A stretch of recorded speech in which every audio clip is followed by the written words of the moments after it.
नमस्कार दोस्तों, मैं एडवोकेट अमित गौतम अपने यूट्यूब चैनल पर आप सभी का बहुत बहुत स्वागत करता हूं। आज के इस वीडियो में हम चर्चा करने वाले हैं मुस्लिम धर्म में यानी कि मुस्लिम पर्सनल लॉ में तलाक की प्रक्रिया के बारे में कि मुस्लिम पर्सनल लॉ में तलाक किस प्रकार से लिया जाता है, डिवोर्स किस प्रकार से लिया जाता है, मुस्लिम धर्म में शादी को किस प्रकार से विघटन किया जाता है। तो आइए दोस्तों, बिना देरी के आज का वीडियो शुरू करते हैं।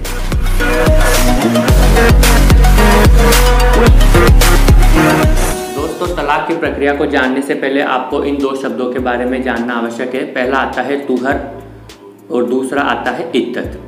तुहर के बारे में हम बात करें तो तुहर वह समय होता है, तुहर महिला के 2 मासिक धर्मों के बीच का समय होता है, यानी कि जिस समय महिला पवित्र होती है उसको तुहर कहते हैं। दूसरा आता है इद्दत। इद्दत उसे कहते हैं जो तलाक के बाद में 3 महीने का समय होता है, उसे इद्दत कहा जाता है। तो आइए दोस्तों, अब बात करते हैं हम मुस्लिम पर्सनल लॉ में तलाक की प्रक्रिया। मुस्लिम पर्सनल लॉ में तलाक 4 प्रकार से होता है।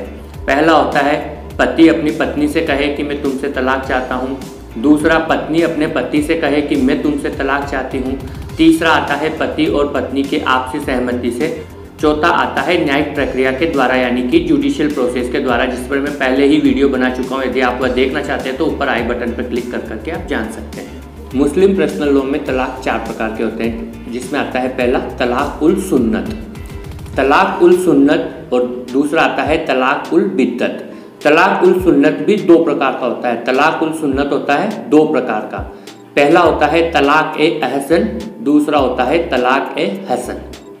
अब हम बात करते हैं तलाक ए अहसन।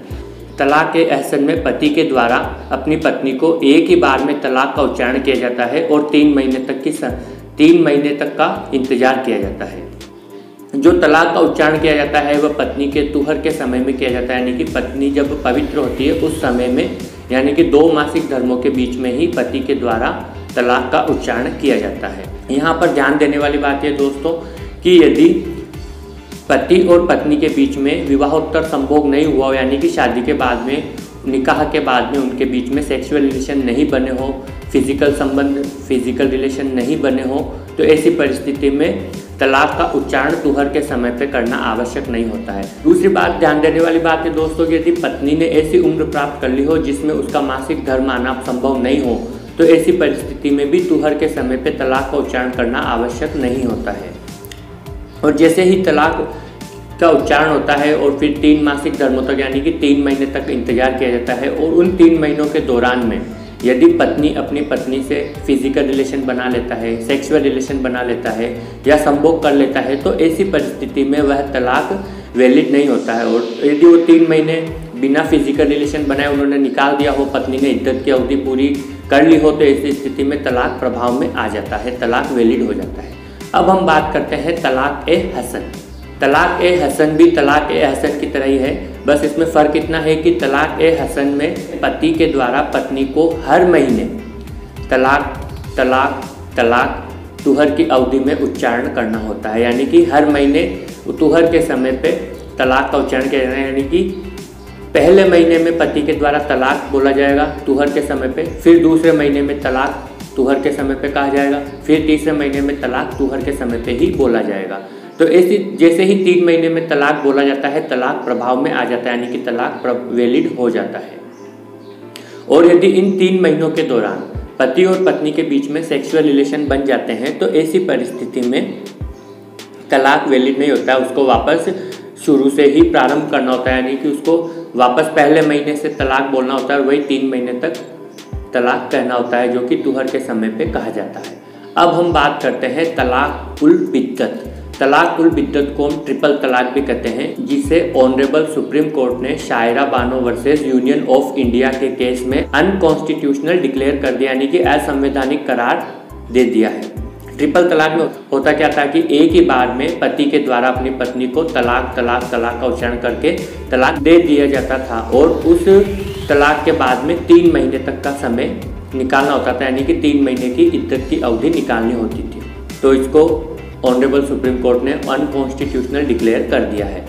तो दोस्तों, अब यदि कोई मुस्लिम पर्सनल लॉ में तलाक लेना चाहता है तो वह तलाक उल बिद्दत में नहीं बल्कि तलाक उल सुन्नत के दोनों फॉर्म को अपनाते हुए, यानी कि तलाक ए अहसन और तलाक ए हसन को अपनाते हुए तलाक ले सकते हैं, जबकि ऑनरेबल सुप्रीम कोर्ट के द्वारा तलाक उल बिद्दत यानी कि ट्रिपल तलाक को अनकॉन्स्टिट्यूशनल डिक्लेयर कर दिया गया है।